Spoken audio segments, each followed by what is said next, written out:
Thank you all for joining my session today. I'm going to talk about the attacker's perspective today. So I want to give you a bit of an introduction in what we do and stories from the more than 20, actually more like 30,000 pen tests we did in customer environments in the last couple of years.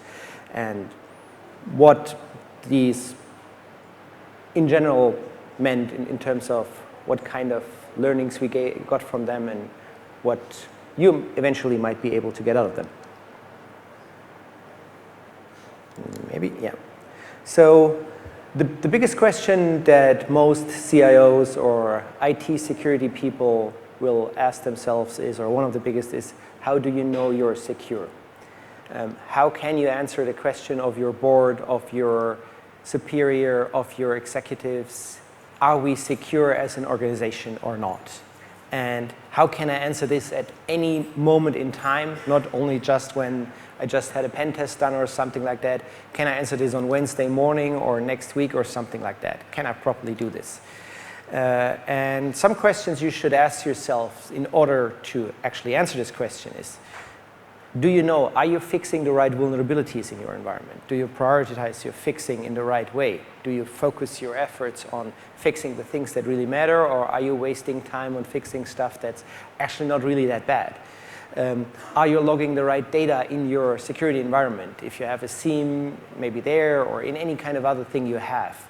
Are you monitoring and alerting on the right events in your environment? Are you having your people properly trained? Do you have processes established to respond to an incident if it happens? What would be the best step to address something of a certain nature or another? Do you have like a well-written documentation on what to do, who has priorities or who has the power to decide something or not? Who can decide to pull the plug on a server or whatever? Do you have that? Do you have the tools that you need in order to respond to such an attack? And are they integrated correctly? Can you answer all these questions, to be honest? Or, well, it's not working. Or is your current stance more like waiting for a breach to happen and using that to verify if your security tools work or not? And if you're lucky, it's a bad hacker and you see a few pointers what to improve, or maybe the hacker was actually better than your environment, and then it's essentially too late. So these are typically the two types of people we talk to. And who in here, I'll try to see something through those lights. Who in here uses a vulnerability scanner in their environment? Okay, quite a lot. So this is something we have been doing for basically decades. Nessus has been around for 20 years or longer. Everyone uses a vulnerability scanner.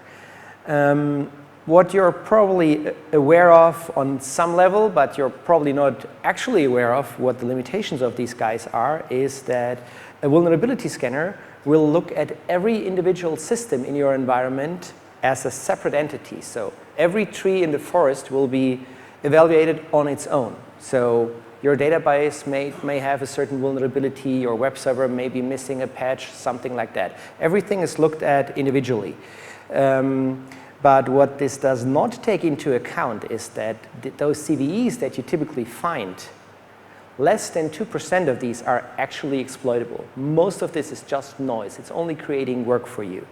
And those vulnerability scanners, they lack the capabilities to actually chain together those findings to something more meaningful. So like understanding that the weakness on your web server in combination with the weakness on your domain controller or something like that can actually lead to something much bigger.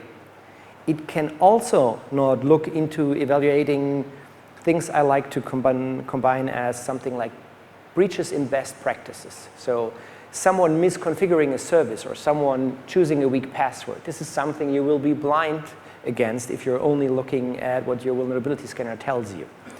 And this is also the reason why if an attacker now comes in, typically has a very easy time to chain together different kinds of weaknesses in your environment to achieve a goal that you maybe have been aware of, at least partially in an individual nature, but you were lacking this comprehensive view or the understanding and the way of thinking that the attacker had to actually combine them to a meaningful impact. So in this case, for example, an attacker might exploit a misconfiguration on this vCenter server and dump some credentials. Then he might decide to reuse those credentials on the next machine to log in as a domain user, because these credentials he got were just luckily a domain user. Then he might use those credentials after logging in to then dump the SAM database on this machine, harvest more credentials, finding a domain user that maybe was a local admin, and jump to the next machine, and so on and so on. And what attackers will do, they will live off the land. So they will just take whatever kind of advantage they can get and will try to make the most out of it to, in this case, for example, at the end of the day, become domain admin or anything like that. So totally different approach that this guy took compared to what your vulnerability scanners would make you aware of. And this is a huge disparity we have today when it comes to looking at security. Everyone sees what their vulnerability scanner tells them. You typically have a ton of false positives that you have to get rid of before you can even work with the results of this thing. And even if you work through all those lists, you will still be vulnerable in the end. What you should do instead is you should continually verify your entire security posture, not only look at vulnerability scanners, but first of all, assume you've been breached. The times where you could just build a huge castle wall and dig a deep moat and fill it with crocodiles and hope no one comes through, it's over. If you're not like a very specific kind of organization, most of us will have a lot of holes in those walls in order to work, because you use SaaS applications, you use other stuff in the internet, you have to communicate with partners and suppliers and everything. You can no longer just look at attack surface management. You have to assume someone will get in. It's not a question of if, it's a question of when. The second thing you have to make yourself aware of is that most of the time nowadays, credentials are the new remote code execution issues. You can have as many fancy security products as you want. If someone can simply call one of your employees and say, hey, I'm Mike from Help Desk, can you please tell me your username and your password? You can protect against that with a firewall, regardless of what kind of sticker is on the firewall. This is a valid threat. And the third thing that's also important that is rarely done nowadays is if you're doing a pen test will only tell you the state of your environment at this point in time. And if your change frequency is bigger than your pen testing frequency, you will have areas in time where you're not aware of your security stance. And this will be the case for most organizations, because most organizations will have maybe 1 or 2 traditional pen tests in a year. But look at your own organizations. How many times do you make any kind of changes? Do you introduce new servers? Do you update systems, apply patches, make reconfigurations, anything like that?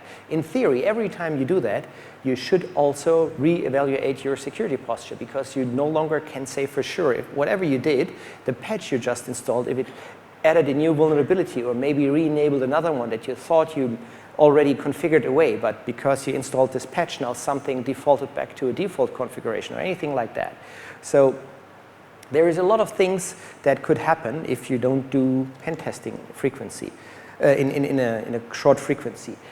What you should do is what we call the find, fix, verify loop. So finding issues, for example, through continuous pen testing, then fixing those issues through well-defined processes, and then also very important, verify that you fixed the stuff properly, which typically goes back into the findings. So you run another pen test to ensure that the way you fixed those issues that were reported in the last test have actually been properly fixed, and you did not just forget to reboot the server or something like that. This actually happens quite often, that the verification step is skipped and that vulnerabilities are still there. In tons of the tests we do, we find weaknesses where the customer swears they fixed those 18 months ago or something like that. But in truth, they did that on 4,989 of their servers, but they, for whatever reason, had 2 that did not do it. I have a specific example of a bank where we actually found they've been vulnerable to a well-known exploit for 18 months because their EDR solution prevented a patch from going through. but they didn't realize it because it wasn't totally blocked. The first step of the patch, which was actually changing registry keys, was done successful, but the second stage, where they were required to replace some binaries, was prevented by the EDR because it thought it as being something malicious. But all the reporting tools were only looking for the registry changes, so it all looked green on their patch management and inventory management and everything, but in truth, they were vulnerable to one of the biggest vulnerabilities we had in the last couple of years.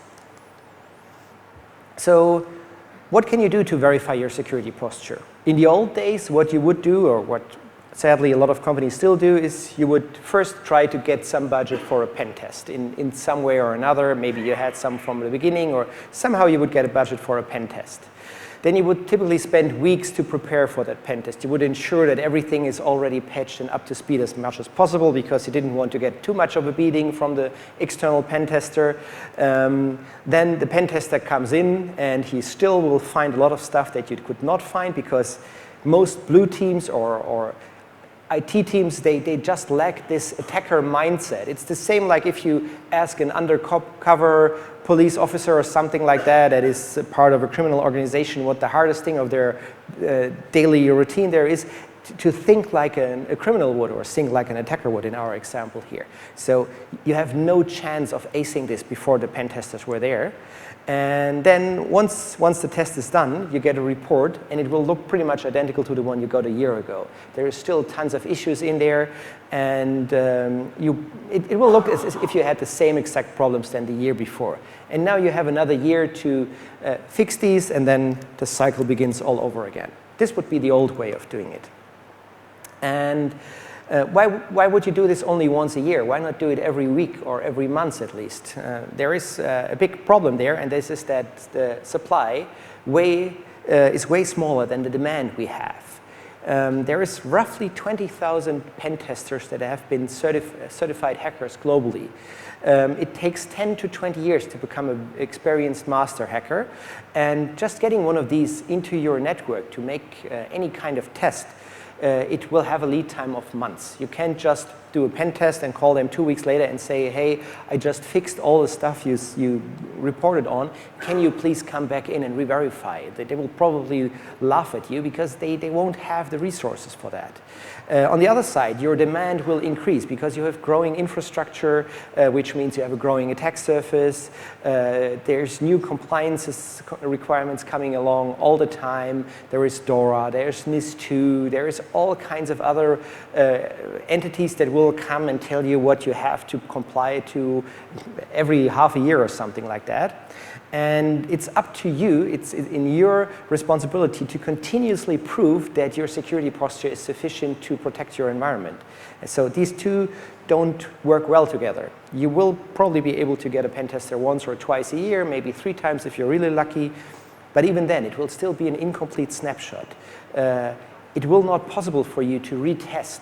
You can't just say, I fixed those 5 things and I now want to verify that it was properly fixed, because your team will most likely lack the skills to do that. You will need the pen tester back. And even if you get the pen tester back, if you're working with the same organization, you might get another guy. The first guy you had might have had his specialty in domain controller attacks. The next one is focusing on API security or something like that. So you will also have an inconsistent quality in who is more suited to your environment, who has a better matching skill set and who doesn't. And this is where now Node 0 or Horizon 3, we can come in. So if you look at what pen testing was in the past, at first we had the generation 1, which was manual pen testing, which is still the predominant thing that is done today. This was upgraded with marketplaces becoming available, and after that with compliance automation, so automated pen testing. But automated pen testing is a bit like trying to teach a computer to play chess, essentially. If you go way back to when Deep Blue actually played Kasparov in chess, the first couple of times, Kasparov beat it without any issues, because the way IBM programmed Deep Blue was by just teaching it all those chess matches that were played in the past, but it were all static scenarios. It couldn't make its own decisions. Nowadays, we have the capabilities of AI, and this is what is called the AI chasm. So we actually have the capabilities to now bridge this by using machine learning capabilities and AI to teach solutions to make their own decisions, like an attacker would, like an experienced pen tester would, to make decisions based on the specific individual environment that it is in, based on the available information, and not based on pen tests it did in the past with like predetermined scripted environments or something like that. And what's really great about this is that those solutions can actually learn with every new pen test they do by analyzing the what we call attack vectors or the attack surface in there from one customer and utilizing this with the next. The same like an experienced pen tester would do. He will learn, or he will have learned from his 10 years of experience in running pen tests, and he will apply all that knowledge in your pen test, and those solutions can do the same, but obviously with a much more easy way to scale and also in a much quicker capacity. Up to date, we trained more than 30,000 pen tests in customer environments into our solution, and we will have run roughly 20,000 this year alone if the trajectory stays the same until the end of the year. So a vast advantage, of course, compared to an individual pen tester who will sadly not be in the job long enough to do 10,000 pen tests, let alone 20 or 30,000. So this enables us to have this continuous learning loop, to continuously improve on what we know and to apply this in your environment, as I mentioned.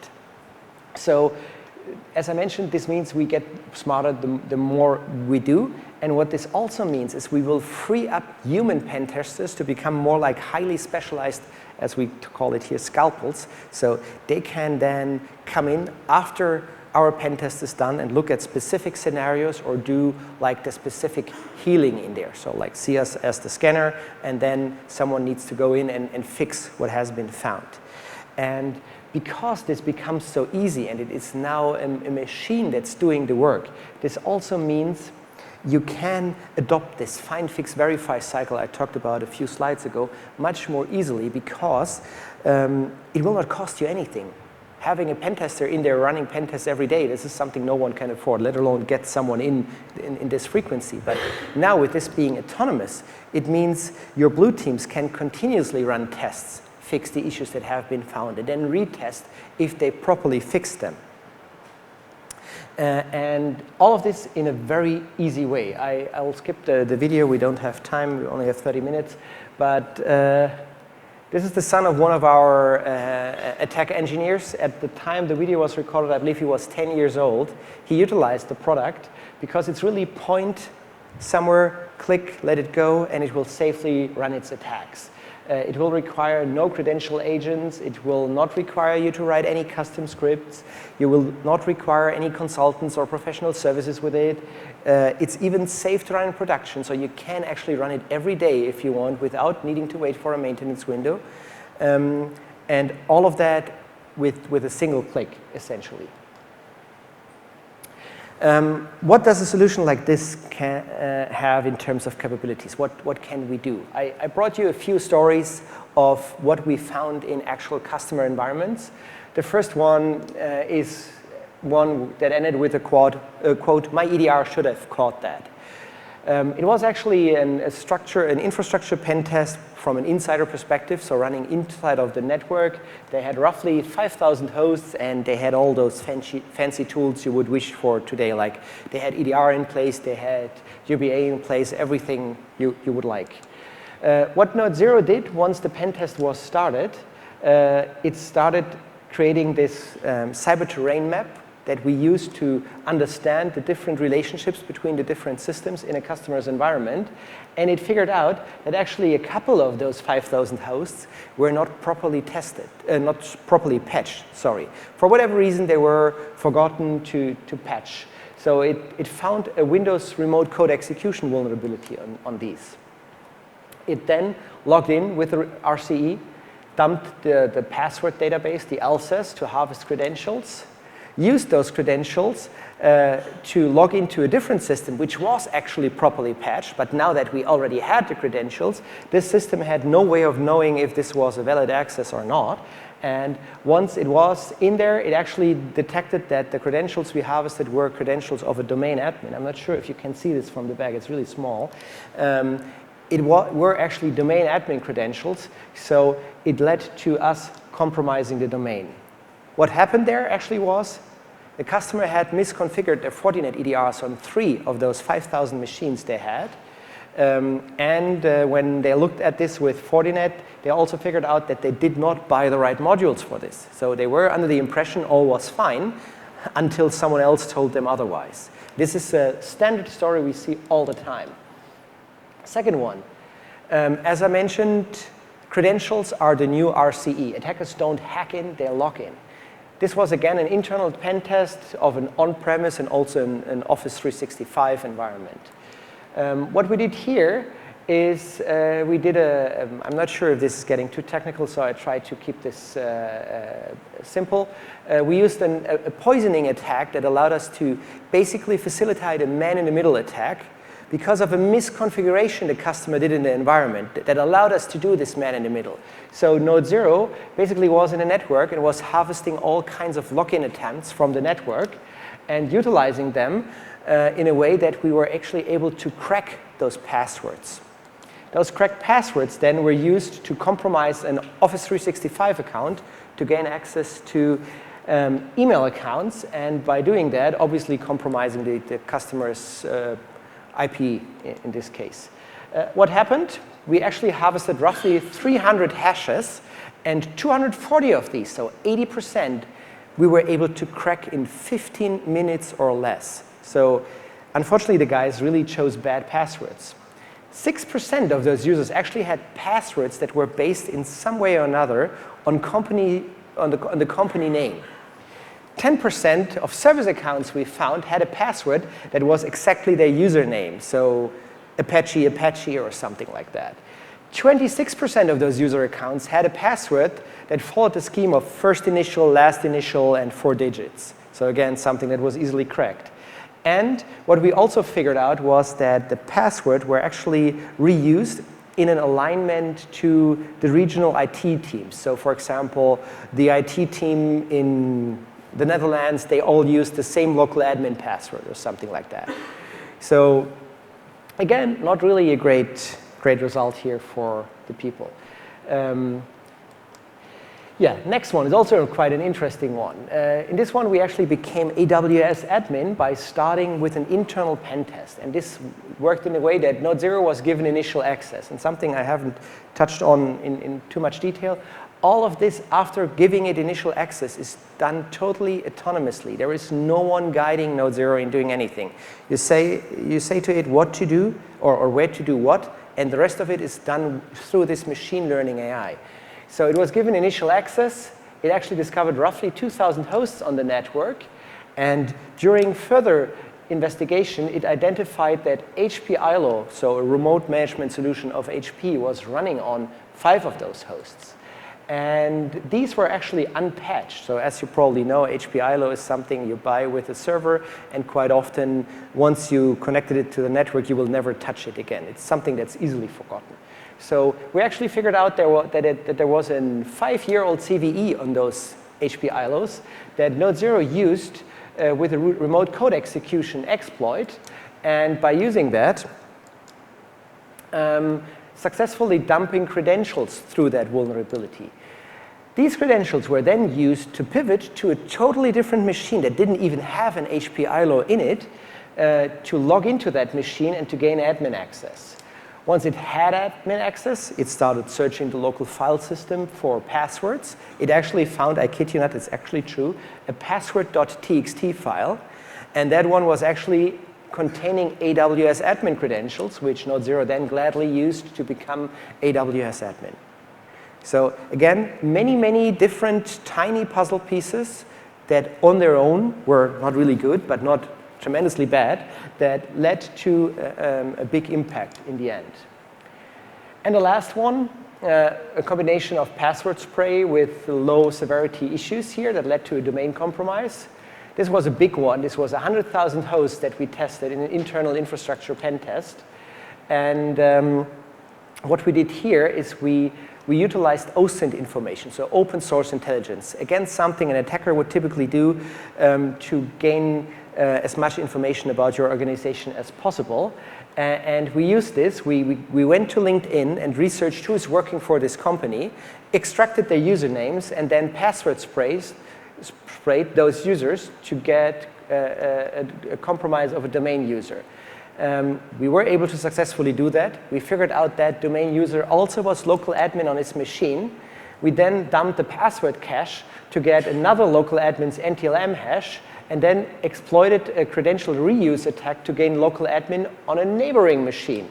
And we repeated this step multiple times until we got to a machine that actually had a domain admin credential cached. And bam, this was then a compromised domain. And all of this done autonomously, so it does this on its own. And I think it took it like half an hour. It could have been hours depending on the size of the environment, but in this case it was less than 30 minutes to get the domain compromised. And why did it succeed? Of course, poor password policies. They didn't have labs implemented. Active Directory was configured wrong. Antivirus was configured wrong because it did not detect the dump as it should have. The security products were also all misconfigured.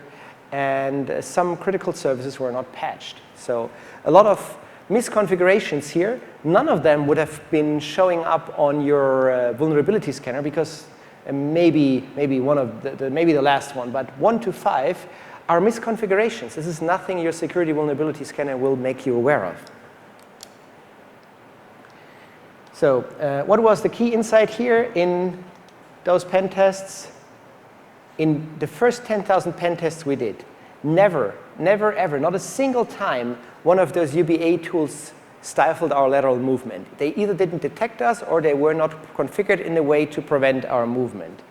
In average, it took 7 hours for MSSPs or managed SOC providers in place to even respond to what we were doing. They weren't even detecting it in a meaningful way.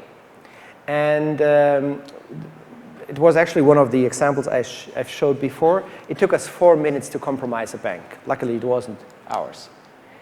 And the learning out of this was that CVEs are by far no longer the primary attack surface here. It's quite the opposite. The top 10 don't even include CVEs anymore. It's other stuff. And attackers will combine those techniques to achieve critical impacts. And you need a tool that does the same in order to be properly secure. And to give you an example, one of our customers actually, after adapting this, shifted from an annual to a daily pen test, and by doing so, cutting the weaknesses per host by 95% and accelerated their MTTR by 90%.